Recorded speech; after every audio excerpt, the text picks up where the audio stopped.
Olá, amigos, começando mais uma análise semanal aqui para que eu possa retomar com vocês alguns temas que foram relevantes ao longo dos últimos dias e que eu acho que vale a pena a gente ficar ligado, a gente esmiuçar aí esses detalhes, porque muitos desses acontecimentos podem desencadear repercussões ao longo do ano.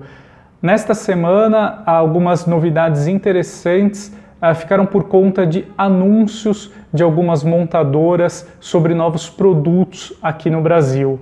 Eu gostaria de começar nessa linha falando da Toyota, que finalmente confirmou que teremos agora em 2021 o lançamento de um novo modelo nacional. Claro que a marca ainda não confirma aí de forma oficial, não declarou qual é esse carro, mas a gente já sabe de bastidores, a gente já viu diversos flagras desse carro rodando em testes aqui no Brasil.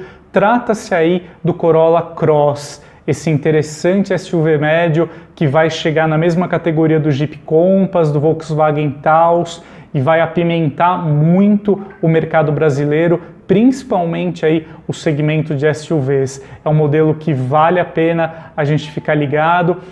Possivelmente esse SUV tem aí os mesmos conjuntos mecânicos do Corolla, então a gente está falando aí do motor 2.0, 16 válvulas flex, com as injeções direta e indireta, e também o conjunto propulsor híbrido flex. Então é bem interessante, será aí o primeiro SUV médio aqui no mercado com conjunto propulsor flex de um valor mais competitivo. Dentro da gama Toyota a gente tem o RAV4, mas ele atua em uma segmentação de mercado muito superior, aí bem acima dos R$200 mil, então vai ser interessante. Certamente o Corolla Cross vai mexer muito aí com a categoria, é um modelo que vale a pena a gente ficar de olho. Ainda nesse apanhado aí de confirmações que a gente teve ao longo da semana, a Stellantis, agora esse grande conglomerado que nasce aí da fusão da Fiat Chrysler com a Peugeot Citroën, ela já começou suas movimentações aqui no Brasil. Bom, ela já confirmou para o segundo semestre, agora de 2021, a estreia de um novo modelo fabricado em Porto Real, no Rio. É claro que, assim como a Toyota, a Stellantis ainda faz segredo sobre qual será esse modelo, mas também, analisando tudo que a gente já sabe aí dos bastidores, a gente já unindo aí algumas pontas, a gente já consegue descobrir esse modelo. Trata-se aí talvez de um SUV pequeno que será o primeiro representante de uma família de compactos projetados para mercados emergentes. Essa família ela é desenvolvida na Índia e ela será composta por esse SUV pequeno, que deve ter em torno aí de 4 metros. Na minha opinião, pelo menos, no que eu considero, eu acho que esse carro será o sucessor do Citroën Aircross aqui no Brasil. Essa gama, pelo que a gente já sabe lá da Índia, ela será composta também por um hatch e um sedã pequeno. Talvez aí esse hatch seria o sucessor do C3 nacional, e esse sedã, caso a Stellantis queira trazer aqui para o Brasil, posicionaria aí a marca no segmento de sedãs compactos, né? Resta saber se agora, pensando aí de uma forma maior, né, um horizonte maior de marcas, seria interessante para a Stellantis atuar nesse segmento de 3 volumes compactos, já tendo, por exemplo, aí o Fiat Cronos no seu portfólio, né? Mas enfim, é interessante a gente acompanhar. Então está confirmado esse modelo novo em Porto Real a partir do segundo semestre. Vale a pena destacar que a unidade carioca já está adaptada, já recebeu, está pronta para trabalhar em cima de uma nova plataforma modular, a CMP, que foi projetada aí originalmente pela Peugeot Citroën, agora integra a Stellantis, é uma arquitetura muito moderna,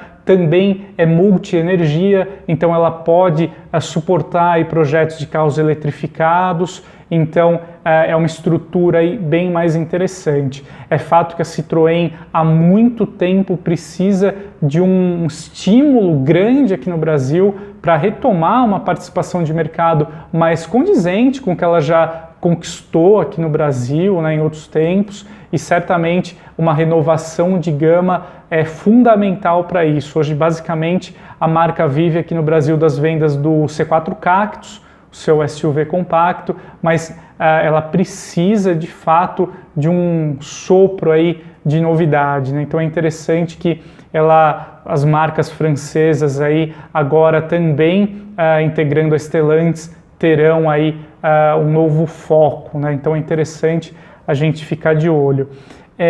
Continuando na Stellantis, né? Agora essa gigante aí, principalmente aqui no mercado brasileiro, a Fiat realizou também uma coletiva de imprensa em que a gente teve a oportunidade de participar lá no Auto. Eu participei junto com os amigos lá da Fiat, que ela anunciou, de fato, a gente já teve uma prévia do que viria em termos de novidade lá na Argentina. A divisão no país vizinho realizou um encontro também com os colegas argentinos e apresentou seus planos por lá, e agora foi a vez da Fiat aqui no Brasil clarificar quais serão os rumos da marca aqui no Brasil em 2021. Então, a gente conversou com o Erlander Zola, que é o responsável pela marca Fiat aqui no Brasil. Durante a entrevista, ele confirmou 4 estreias, como a gente já estava prevendo, né? Então, agora para o primeiro semestre, o facelift da Toro, inaugurando a linha 2022 da picape. A gente pode esperar aí um grande aprimoramento na parte interna, com um novo painel, uma central multimídia com tela maior. Também é aventado aí nos bastidores a chegada do motor 1.3 turbo.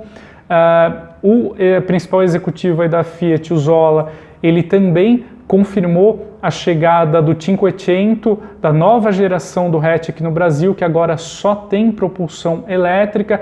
Esse vai ser um carro de nicho, deve ter um preço aí gravitando nos R$200 mil, talvez até um pouco acima disso, mas que vai começar o movimento de eletrificação da marca Fiat aqui no Brasil, então ele terá um papel estratégico aqui em nosso mercado. É interessante também ver o 500 de volta para cá, um carro que é tão simpático, né? Fez o seu sucesso aqui no Brasil quando tinha um valor mais acessível, então é interessante ter novamente o carro aqui em nosso território. Por fim, avançando aí para o segundo semestre, também estão confirmados aí a nova opção automática da Strada.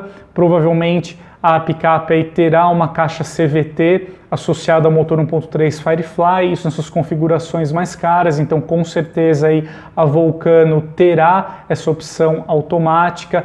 A Fiat, agora com a nova Strada, ela quer atrair aí um consumidor mais orientado ao lazer, né, até mesmo por conta aí agora da picape ter efetivamente uma cabine dupla com 4 portas, então ela se tornou aí muito mais versátil, e certamente o câmbio automático é um recurso indispensável para atender esse público aí que quer um carro mais prático para uso na cidade, também para viagens. Então, de fato, a pessoa poderá aí substituir o seu carro de passeio, por exemplo, um hatch compacto, um sedã pequeno, e migrar de vez para a estrada. Então, certamente, as vendas da picape que já estão aí de vento em popa podem crescer ainda mais. E por fim, a quarta novidade da Fiat será o seu SUV compacto, né? A marca vai entrar aí na categoria, talvez esse modelo aí chegue ao mercado mais para o fim do segundo semestre, mais para o fim de 2021.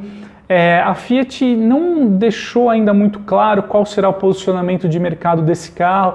Eu cheguei a questionar o Zola sobre isso, mas é claro, né, por parte de uma estratégia, como seria natural em qualquer empresa, o executivo não pode entrar em detalhes, mas o Zola comentou que, de fato, esse SUV será um modelo do segmento B, né, como é classificação técnica aí para automóveis compactos, mas ele deixou claro que esse carro ele estará de olho aí nas versões mais básicas dos SUVs compactos, né? Então talvez já um indicativo aí de que o seu preço talvez fique nessa faixa de 90 mil, talvez um pouco abaixo, um pouquinho acima. Claro que a gente tem que olhar também, considerar a marca Jeep o conglomerado, então aí o grupo Stellantis, né, a empresa como um todo, já tem um SUV compacto aqui no Brasil, então talvez a Fiat entre com um modelo um pouquinho mais abaixo do Renegade, com uma orientação totalmente urbana e também talvez um preço um pouquinho mais acessível, né? Também esse modelo não deve ter nenhum sistema de tração integral, deve ser só tração dianteira mesmo, até mesmo por conta dessa proposta que eu comentei. A marca promete aí entrar forte, entrar firme no segmento, como é peculiar a Fiat, né, uma marca que sabe trabalhar muito bem a questão de posicionamento de mercado, identificar quais são as demandas, os desejos dos consumidores e também trabalha muito bem o seu leque de versões. Então, certamente é interessante ter uma marca como a Fiat no segmento de SUVs compactos, atuando de uma forma mais direta mesmo. Isso vai aprimorar muito a concorrência e quem ganha com isso é você, eu, todos os consumidores aí têm um segmento mais aquecido, isso é muito bom. Também, é claro que isso aí para o futuro, né? O Zola também comentou que ao todo são 2 SUVs previstos aí na gama Fiat, e que esse futuro modelo, ainda sem data definida de estreia, terá um posicionamento de mercado acima desse SUV compacto que a marca lança agora em 2021. Então, também já são aí algumas pistas sobre o que a gente pode aguardar dentro do portfólio da Fiat. E para finalizar, eu gostaria de citar também outro fato relevante aqui dos últimos dias, que foi a estreia do Corolla 2022 no mercado. Claro que foi só uma alteração de ano modelo, mas como a gente está falando aí do sedã médio mais vendido do país, um modelo com uma ótima reputação aqui no mercado, então acho que sempre vale a pena a gente acompanhar tudo que cerca o Corolla aqui no Brasil. Na verdade, nessa evolução, a principal mudança, o principal aprimoramento no sedã foi um pequeno ajuste por parte da Toyota, que retirou aquela cobertura plástica da parte traseira da central multimídia, então dando um aspecto aí bem melhor para a peça. Muita gente brincava que parecia uma TV de tubo, de fato não tinha um aspecto visual muito legal, aquela junção ali entre a tela da central multimídia e a parte superior do painel, e agora a peça ficou muito mais bonita, mais elegante, condizente com o projeto moderno que o Corolla tem. Então, hoje o modelo aí, ele parte de cerca de R$120 mil na configuração GLI de entrada e supera os 150 mil no seu catálogo topo de linha Altis com conjunto mecânico híbrido. E agora, para a gente finalizar mesmo, eu só acho interessante também destacar uma picape que a gente fala muito pouco, que é a Duster Oroch, mas que tem um mérito gigantesco, porque praticamente ela inaugurou o segmento aqui no Brasil. Ela foi a primeira picape compacta média a ser lançada por aqui no fim de 2015. É claro que a Toro conquistou muito mais consumidores aí ao longo dos últimos anos, talvez aí pelo fato da picape da Fiat contar aí com diferenciais como a tração 4x4, a motorização diesel, que são atributos valorizados pelos consumidores de picape, e também o porte um pouquinho maior em relação ao Oroch, mas a gente tem que ficar de olho também na representante aí da Renault. Segundo informações apuradas na Argentina, talvez a marca ainda já esteja desenvolvendo uma nova geração para o modelo. É claro que o Duster já passou por uma atualização profunda agora em 2020 e ficou a dúvida, né? Pô, mas e o Oroch, que é um modelo derivado aí do SUV, como é que fica? Então tudo indica que a Renault não esqueceu do modelo, talvez aí já está pensando em uma atualização nos mesmos moldes do Duster atual, ou quem sabe até uma migração completa para uma nova geração. De qualquer forma, um veículo comercial, como é o caso do Oroch, segue uma trajetória própria em termos aí de ciclo de vida. Um veículo comercial geralmente é muito mais longevo em relação a um carro de passeio, então claro que não dá muito para a gente se balizar pelo Duster, no caso um SUV, que é praticamente é um carro de passeio, né? Quando a gente fala da Oroch. De qualquer forma, a gente entra aí no radar que a marca está preparando uma atualização aí para a picape. Mas, é claro, ainda é muito cedo, a gente não tem nenhuma previsão de data, quando essa estreia pode chegar ao mercado. É isso aí, pessoal. Esse foi mais uma análise aqui dos últimos fatos da semana. Espero que tenha ajudado você a recapitular alguns temas, também entender melhor outros assuntos e a gente se vê no próximo. Muito obrigado, um grande abraço e até mais!